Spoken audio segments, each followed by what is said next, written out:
Hello, Jake. We are back again. How's it going? It's going good. How are you today? Good. So we have two goals today. One of them is make a video that's shorter, but has just as much information. And the second one is today specifically cover two Pokemon sets, uh, Jungle set and Fossil set. And basically, what is their popularity? How are they priced right now? Does it make sense? How do they compare to each other? What are some of the best cards from each? And so forth. And so I guess just to get us started, tell us a bit more about the basics of each set and what we sort of know about like the print runs and how much of it there is and how popular they are.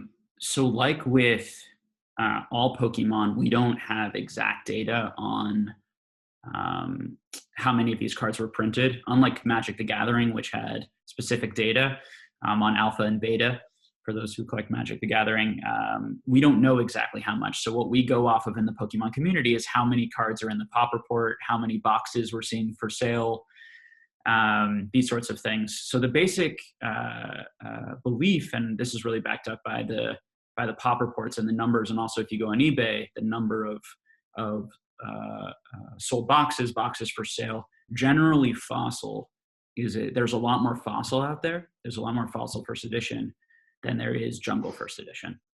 Mm-hmm. Why that is, I haven't been able to find the answer to that. I don't think anybody knows the answer to that, or there are probably WotC employees who know the answer, but they don't bring it up. WotC? Yeah. Wizards of the Coast. The original printer of the older sets, right? Yeah. Yeah. So tell me, what are some of the biggest cards in Jungle, and then we'll do Fossil. So the favorites in Jungle, probably, so Snorlax is a big favorite.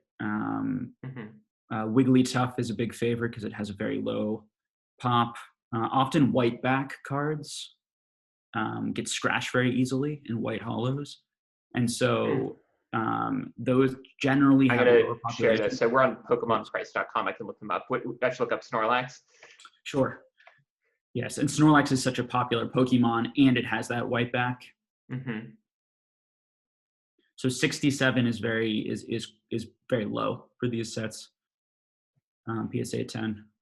So you think it's harder to get a PSA 10 for a card with whiteboard back than the other ones? Yes, generally, and you can see the distribution here. There are 380 PSA 9s to only 67 PSA 10s.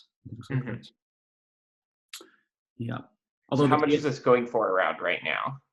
It looks like, as with everything, prices increased significantly just over the last year. Right, and there are a number of sold cards that have been sort of near that price.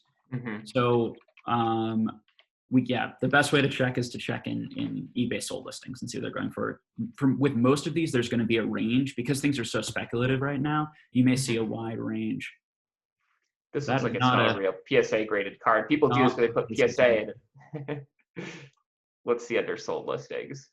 So we don't know exactly how much this one went for. Mm-hmm. This one was non-hollow. So I think it's maybe if you take out some of that, just putting in Jungle Snorlax,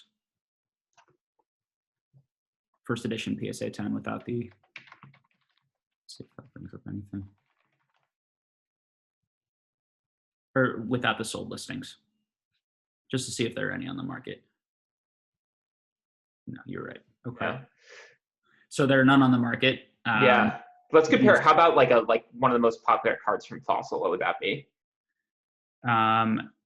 So the most popular cards from Fossil are, the most popular is the Dragonite, and that's the card that I think most people like the most. Lapras tends to be very expensive, and Articuno tends to be expensive because of low populations and also popular Pokemon, generally popular. Mm-hmm. So Dragonite, there is a PSA 10 first edition available. So these have actually been, because Fossil, there are a lot more Fossil cards. They're going to be, if you go to sold listings here, I bet you're going to see a lot of Dragonite Fossil PSA 10 sold, at least probably like 5 to 10. Mm-hmm. Yeah, so you see here versus here's our last search. Mm-hmm. Yeah, see one there, one there. Yeah. So, and you can see the range. It's a huge range. Just in the past month, I mean, the price is like, we don't know these prices, but one sold for $1,200 about a month and a half ago. And then the most recent sale is $2,000. Yeah. So you can see how speculative these things are, and there are not firm prices right now. It's very difficult to say this card is worth this price right now. If you had asked me a couple months ago, I'd have like exact answers for the range that things were selling in. But as you can see, I mean, it's probably fairly comparable. I think the Snorlax is probably worth more, quite a bit more, maybe by like $500 to $1,000 right now. But it's probably somewhat comparable. The other popular cards are the evolutions in Jungle. Flareon has the most population, has a lot more pop, usually around like 160 PSA 10, and the other two have lower.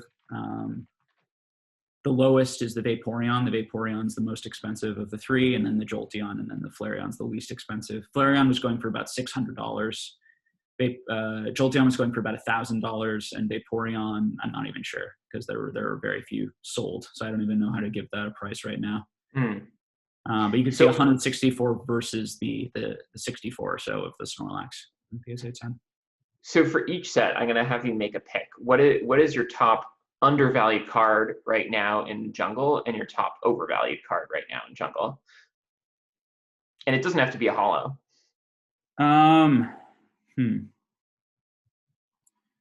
So I actually think that some of the non-holos, I was actually, as this price spike was going, I was starting to buy some of the non-holo cards. I think that there's an undervalue. So a lot of these cards, it was the first time that these Pokemon were ever printed.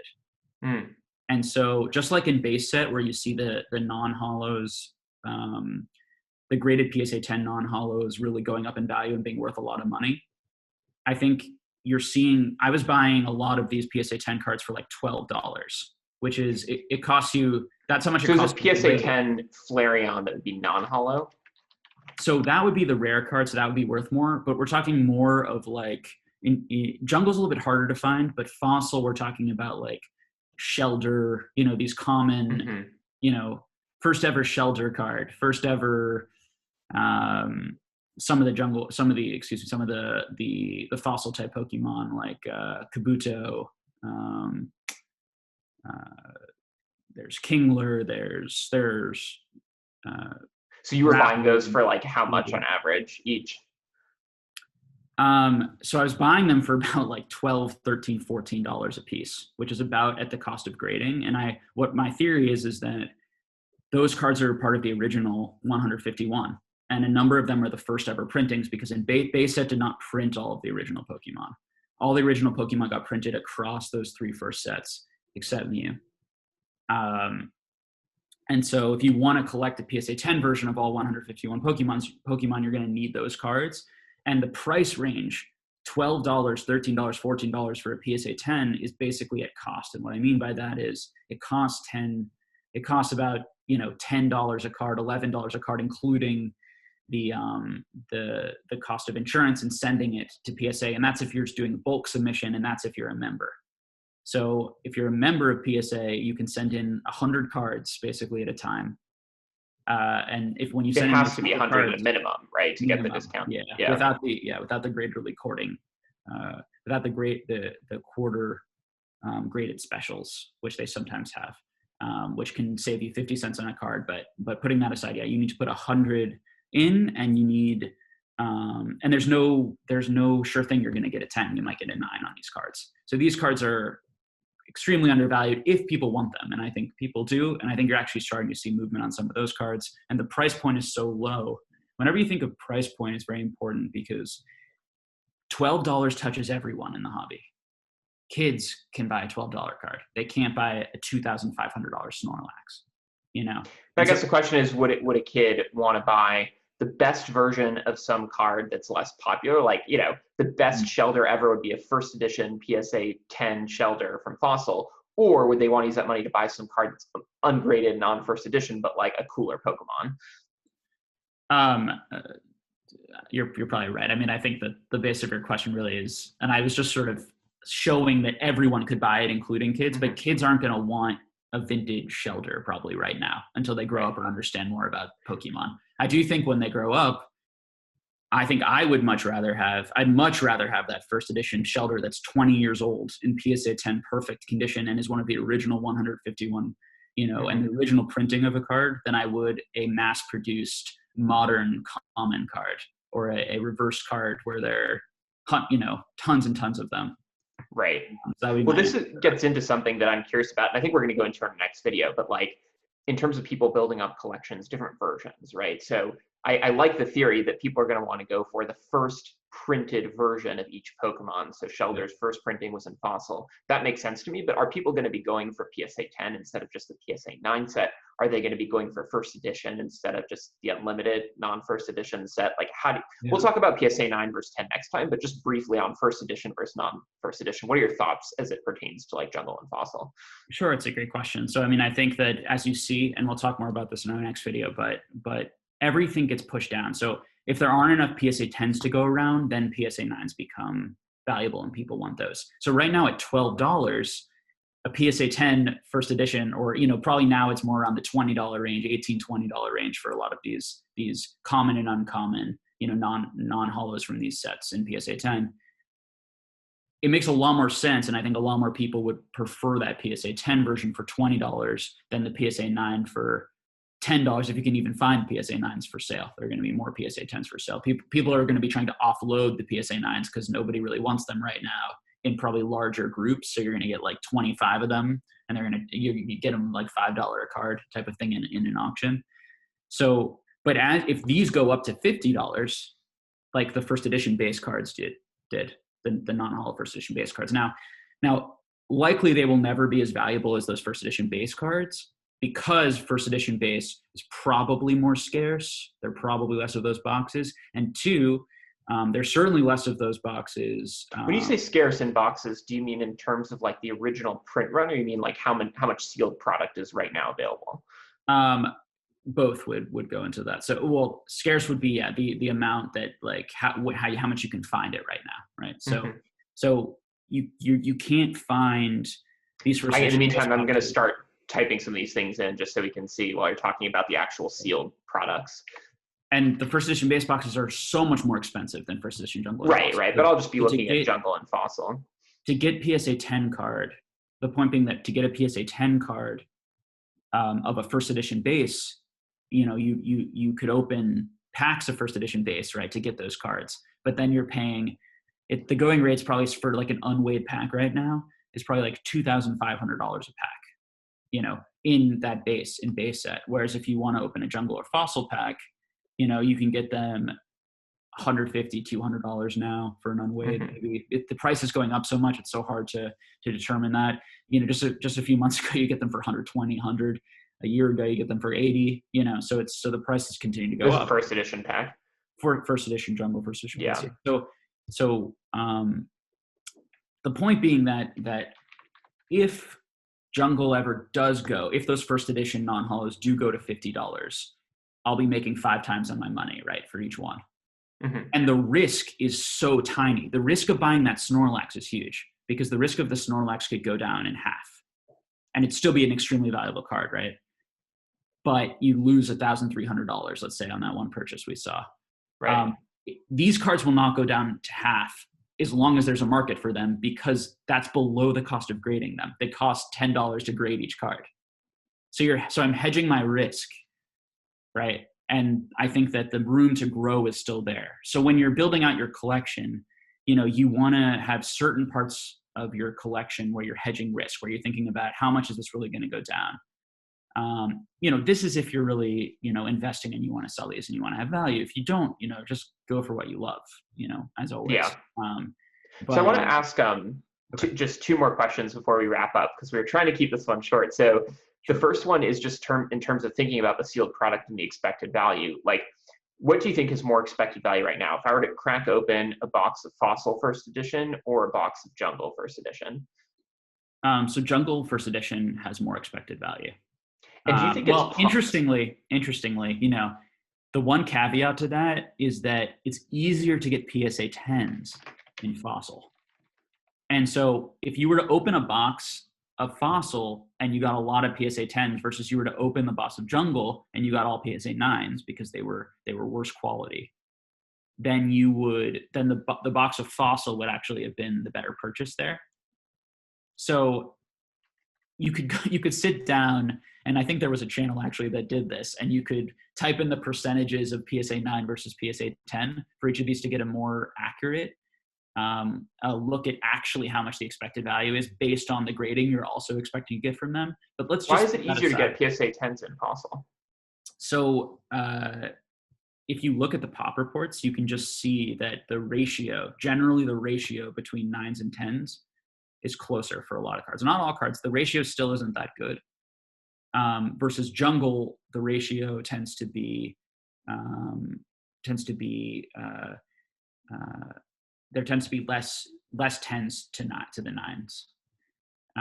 The idea being that if you opened a pack, your odds of pulling, that fresh card in Fossil, there's a higher chance that's going to be a PSA 10 than in Jungle.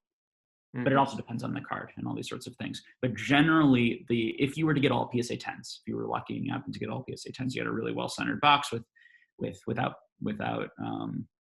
print lines on the hollow, all these sorts of things, whiting on the edge, then the Jungle PSA 10 cards would be worth more now, and I think a lot more in the future. Because I actually think that these low pops are extremely low, and some of these cards are extremely hard to grade, and I think that has not been appropriately valued historically. I think that you see that Jungle and Fossil often were thought of together in people's minds, and that created a false value equivalency of these two sets, when in reality Jungles actually should be quite a bit more valuable, particularly Right. So this example we're seeing here, right, a few days ago, a Jungle first edition box sold for about 4,700, but also a couple days ago, a Fossil first edition sold for 5,300. Yeah. So I think that could be like one of those was a good buy, one of those was a bad buy. But let's say you were to actually do that, right? Buy one of these boxes for like the $5,000 range. What is the percent chance you think that after PSA grading and everything, you would break even on value? So I'm going to shout out a YouTube channel who actually did this exact thing, but gosh, what's his channel called? But it's G&G Emporium, I believe is his channel.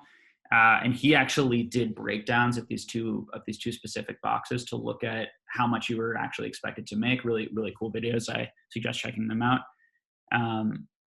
If you want to see more of the details, basically, because of all the movement in these cards recently, the losses on these boxes, particularly the Jungle box, if you get those PSA 10s, which you do have a chance to get, you have a reasonable chance of actually making money on these boxes. You're still going to lose, probably, and this isn't in our video, versus like some of the Neo sets. If you had gotten them at like those $7,500 prices, like the Neo Genesis box, these sorts of things, you actually could have made money by opening those boxes on average, which is crazy because the market didn't regulate. Now the boxes are skyrocketing more, just as the cards skyrocketed a bunch to, the general rule of thumb is that the boxes are going to be, you shouldn't open the boxes.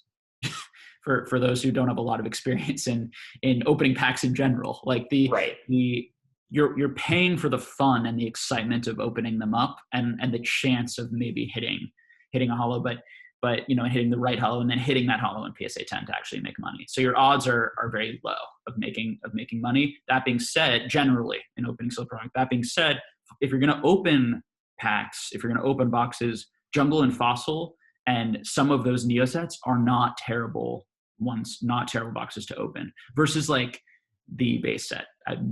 Base set box, much worse, much worse, or a base set unlimited or a base set first edition, much worse chances of, because there's a much higher premium on the actual sealedness of the box over the expected value of what you'd get. Yeah, and also like don't open Sky Ridge, don't open those E-series boxes. The E-series boxes are also, because they were scarce, the thought is that those boxes, there's so much less supply of those boxes than Jungle and Fossil, which there seems to be so much of, or Team Rocket, which there seems to be so much of. Comparatively, these still are fairly limited. And also they're going down because people are opening them. The numbers of them are going down. But yeah, that's a general overview of those. Right. So in general, just the the high level take for someone who doesn't know as much as you, like in my experience, basically you take the expected value of opening a pack and there's a premium on top of that you'd have to spend to get the sealed pack, because the sealedness carries some value and people maybe collect one of each sealed pack or multiple sealed packs or whatever. And then the box carries a premium on top of that for like being a sealed box. But sometimes you end up with these weird edge cases where the market for the sealed product hasn't like caught up to the market for the individual cards. And like you could theoretically earn a profit if you get lucky, or at least not take as much of a loss as you normally would just by like opening something. It's always good to look at relationships to look for value. You always want to be looking at relationships and try, if you see an odd relationship, like a box is selling for much, much more than the cards inside, or the cards are selling for more than a box, you want to do some research on why that is, what's going on here.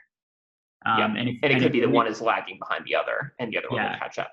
Yeah. Or is the box just so scarce and that's why there's a premium, because people want that. People do collect the sealed product because they want whole sets of the sealed product. And don't plan to ever open them for the cards inside. Yeah. So before we start recording, you're telling me, you aren't like super invested right now in Jungle and Fossil, but you do have some cool cards. Before we wrap up, do you want to share some of those cards with us? Yeah. So, I mean, I missed the boat, or I was investing all the money I could into things. So I put my money in other sets that I thought would do better, particularly the Neo sets, because of the lower populations. I thought they were more undervalued than Jungle and Fossil. And some of the gym sets I bought PSA 10 versions of all those cards and didn't go for the Jungle when I first started. But I did buy some of the cards, particularly when I saw them at a really good value. So I was always watching and looking for them. I don't have the key cards in Jungle in 10s. I do have a few 10s. I have, like a Mr. Mime 10. I do have all of the cards in PSA 9. You have all of the first edition hollows in PSA 9. Yeah, in both Jungle and Fossil. I just didn't buy them in 10s. I wanted to have some stake in them, but I went for that much lower price range at the time. Some of the 9s, some of the ones we were talking about, iconic cards. That Dragonite is so cool. Yeah. Lapras, Articuno. I have, speaking of the legendary, Flareon in 9. Yeah. I don't know if there are any that you particularly like that you want me to show. I, to be honest, didn't love Jungle or Fossil. To me, like both those sets are kind of a bust, except for the Dragonite. Yeah, they were not my favorite sets either, other than, like, I preferred the Team Rocket and the Gym sets. I just thought they were cooler when I was a kid. But I think the things I do like about them, and the reason I do at least have 9s of them, is they were the original 151, and I wanted to have copies of the original 151. Right. Yep. Any last thoughts? No, I think those are my thoughts on this for today. Sounds good. So in the future, we're hoping to do specifically videos on topics like PSA 9 versus 10, maybe one more details on first edition versus unlimited, and then covering all the different sets. So I'm really excited to do something like, base set, talking about the different Neo sets, the different Gym Heroes versus Gym Challenge. Thank you, Jake. You're welcome. Enlightening as always. Thank you. All right, I'll talk to you soon.